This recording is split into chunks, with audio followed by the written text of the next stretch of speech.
सबको मोहित किया है, उसके लिए बहुत बहुत धन्यवाद। असम राज नमस्कार, तेनुकुआसी सुखी ने नागालैंड ओरोमा अक्काम नागा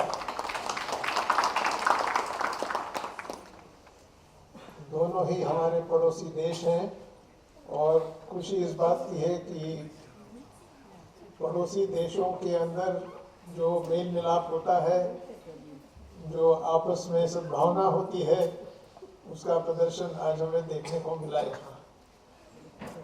और पड़ोसी देश होने के कारण हम एक दूसरे पे आत्मनिर्भर हैं, एक दूसरे पे निर्भर हैं और सांस्कृतिक तौर पे और सामाजिक तौर पे भी बहुत सारी समानताएं हमारे में और हमारे पड़ोसी देशों में।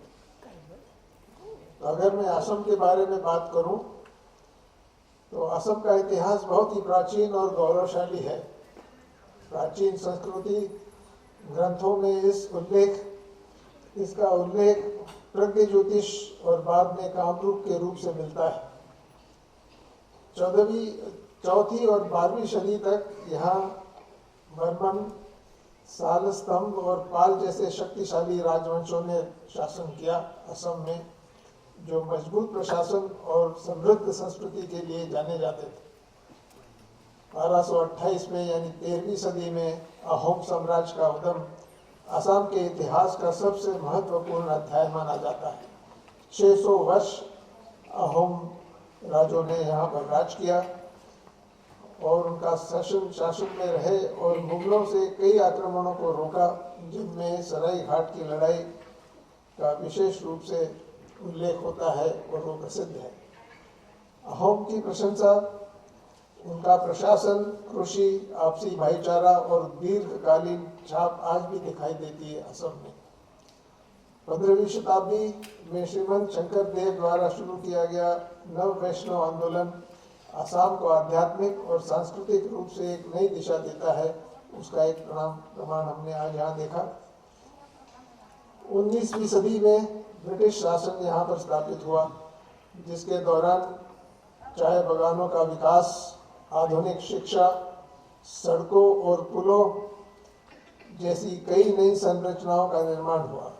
इससे समाज में कई राजनीतिक और जनसंघ संबंधी परिवर्तन भी आए। 15 अगस्त 47 को जब भारत आज़ाद हुआ, उसके साथ ही असम भी एक पूर्ण राज्य बना। जैसे हम सबको पता है कि आज़ादी के वक्त पूरा उत्तर पूर्व सिर्फ असम के नाम से जाना जाता था। एक ऐसा राज्य जो अपनी जीवन संस्कृति, मेहनती और सरल लोगों तथा पूर्वोत्तर भारत की सामाजिक आर्थिक संरचना से अपनी महत्वपूर्ण भूमिका के लिए प्रसिद्ध है। अगर हम आसाम का सार, उसके बारे में बातचीत करें तो आसाम का असली सार उसके प्राकृतिक सौंदर्य, सांस्कृतिक और मानवता के अद्भुत मेल में छिपा है।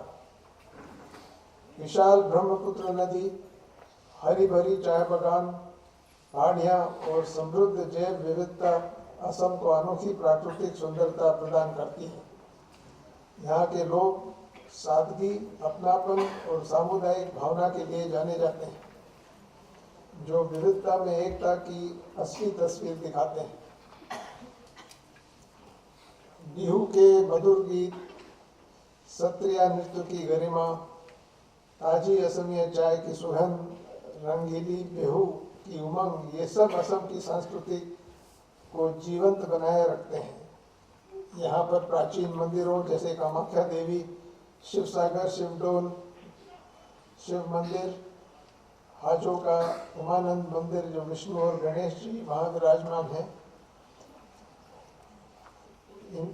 वैष्णव परंपरा को दर्शाता है। स्थानीय कला जैसे रेशमी उत्पाद, हस्तशिल्प और लोक संस्कृति इस पहचान को और भी गहराई देती है। असम के त्योहार,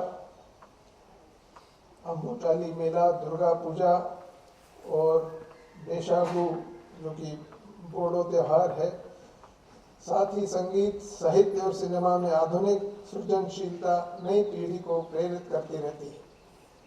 असम की खासियत यह है कि वह अपनी परंपराओं को सुरक्षित रखते हुए बदलाव को अपनाते हैं और अपना रहे हैं। यही उसे एक ऐसा प्रदेश बनाता है जहाँ प्रकृति की सुंदरता और लोगों की गर्मजोशी एक साथ अनुभव की जा सकती है। सबसे महत्वपूर्ण बात, असम और अरुणाचल प्रदेश के संबंध।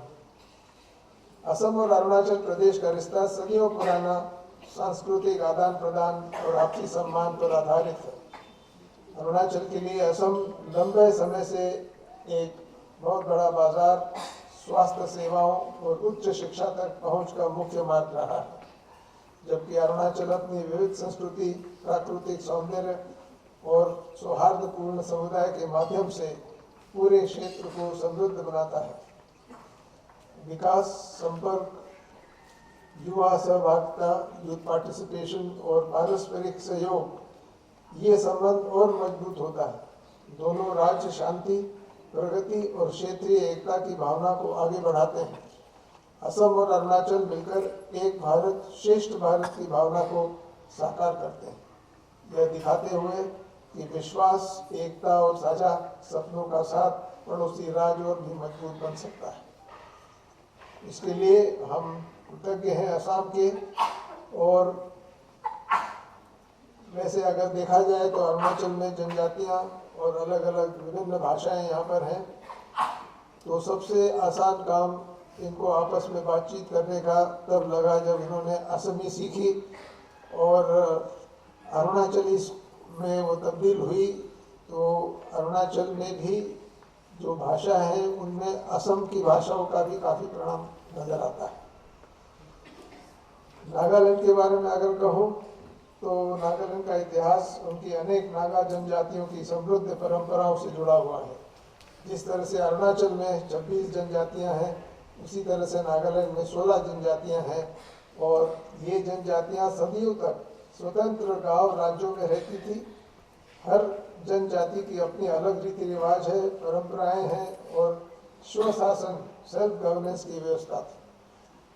तो ये अरुणाचल से बहुत मेल खाती है। ब्रिटिश लोग सबसे पहले 19वीं सदी में नागा पहाड़ियों में आए और धीरे धीरे 1881 तक प्रशासनिक कंट्रोल स्थापित किया। भारत की स्वतंत्रता के बाद स्वायत्तता और नागा पहचान को लेकर कई राजनीतिक वार्ताएं और आंदोलन हुए, जिनका उद्देश्य नागा लोगों की इच्छाओं और अधिकारों को मान्यता दिलाना था। लंबे संवाद और प्रयासों के बाद 16 सूत्रीय समझौते पर हस्ताक्षर हुए, जिसके परिणाम स्वरूप 1 दिसंबर 1963 में नागालैंड भारत का 16वां राज्य बना। तब से नागालैंड ने अपने लोकतांत्रिक संस्थानों को मजबूत किया है और अपनी अनोखी सांस्कृतिक पहचान को संजोए रखा है। इनकी विशेषता क्या है? नागालैंड अपने रंग बिरंगी संस्कृति, समृद्ध परंपराओं और लोगों की गर्मजोशी के लिए प्रसिद्ध है। यहाँ का सबसे प्रसिद्ध उत्सव हॉर्नबिल फेस्टिवल, जो हाल ही में संपन्न हुआ, जिसे उत्सवों का उत्सव भी कहा जाता है। इस उत्सव में नागालैंड की विभिन्न जनजातियों की नृत्य कलाएं, पारंपरिक संगीत, हस्तशिल्प और भोजन की विशिष्टताएं प्रदर्शित की जाती है। उनकी हस्तशिल्प यानी हैंडीक्राफ्ट में बांस और बेत के उत्पाद, बुनाई, लकड़ी की नक्काशी और धातु के काम काफी प्रसिद्ध हैं। हर वर्ष आयोजित होने वाला ये उत्सव देश विदेश के लोगों को आकर्षित करता है और राज्य की विविधता में एकता को उजागर करता है। हालांकि नागालैंड ने इतिहास में कई चुनौतियों का सामना किया है, जिनमें अशांति और विद्रोह के दौर भी शामिल थे, लेकिन इसके लोगों की दृढ़ता और सकारात्मकता भावना हमेशा आगे रही है। आज नागालैंड शांति स्थापना, सामुदायिक विकास और पर्यटन को बढ़ावा देने में अपने प्रयासों के लिए तेजी से पहचाना जा रहा है, जिससे शानदार प्राकृतिक सुंदरता, समृद्ध विरासत और उज्जवल सामंजस्यपूर्ण भविष्य की उम्मीदों वाली भूमि बन गया है। अगर अरुणाचल और नागालैंड में जो समानता है उसके विषय में कुछ कहूँ तो सबसे पहली बात जनजातियों की है। जिस तरह से हमारे यहाँ जनजातियाँ हैं जो पर्यावरण के साथ रहती हैं, उसी तरह से नागालैंड में भी अनेक जनजातियाँ हैं, जिसके अंदर अंगामी, चेकसांग, युमचंगर, आओ, तांगखुल इत्यादि काफ़ी उनकी जनजातियाँ हैं। उनके पहनाव भी जो है रंग बिरंगे वस्त्र, और वो हर जनजाति की पहचान है, जो हथकरघे के ऊपर बुनाए जाते हैं और हर जनजाति अपने ही रंगों और बुनाई के डिज़ाइनों को इख्तियार करते हैं, जिस तरह से हमारे प्रदेश में भी होता है।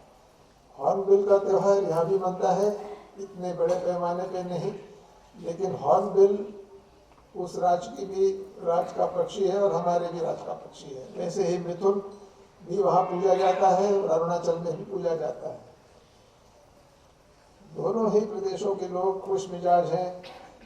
वे खेल कूद, संगीत और बाकी क्षेत्रों में भी जो है अच्छा नाम कमा रहे हैं, देश और विदेश के मेडल्स लेके आ रहे हैं। दोनों देशों में निवारण कृषि उद्योग से होता है, झूम खेती दोनों जगह होती है, और इस तरह से मैं समझता हूँ कि जो अरुणाचल का पूर्वी हिस्सा है, तिराप चांगलांग, लॉन्गडिंग, वो तकरीबन नागालैंड से मिलता जुलता है, और वहाँ की जो व्यवस्था है वो नागालैंड के बाकी डिस्ट्रिक्ट से भी मिलती जुलती है।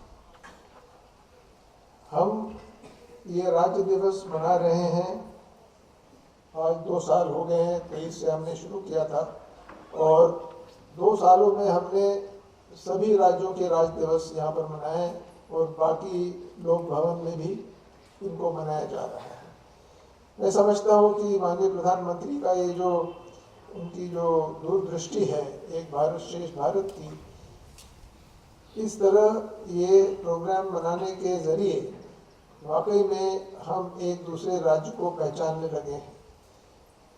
हर राज्य की जो विशेषताएं हैं, उनकी भाषाएं हैं, संस्कृति है, उनका पहनाव है, उनके कार्यक्रम है, उनको देखकर हमारे यहाँ के लोगों को भी उत्साह होता है। और मैं ये भी कहना चाहता हूँ कि हमारे स्कूल के बच्चों ने काफ़ी राज्यों के जो कार्यक्रम यहाँ हुए हैं वो अपनाए हैं और वो इस स्थिति में है कि वो उसका प्रदर्शन कर सकते हैं। तो एक बार फिर मैं असम और नागालैंड के सभी भाई बहनों को जो यहाँ पर उपस्थित हैं, लोग भवन में आए हैं, उनका स्वागत करता हूँ और आपको शुभकामनाएं देता हूँ और प्रार्थना करता हूँ कि आपका प्रदेश तरक्की करे और भारत के लिए अच्छा नाम कमाए। जिन बच्चों ने और जिन महिलाओं ने यहाँ पर कार्यक्रम प्रस्तुत किए उनको मैं धन्यवाद करता हूँ और इनको देख के वाकई में लगता है कि आने वाली पीढ़ी जो है वो आगे जाके इस देश का नेतृत्व करेंगी और जब 2047 में भारत विकसित होगा तब सारा कारोबार इन्हीं के कंधों पे होगा।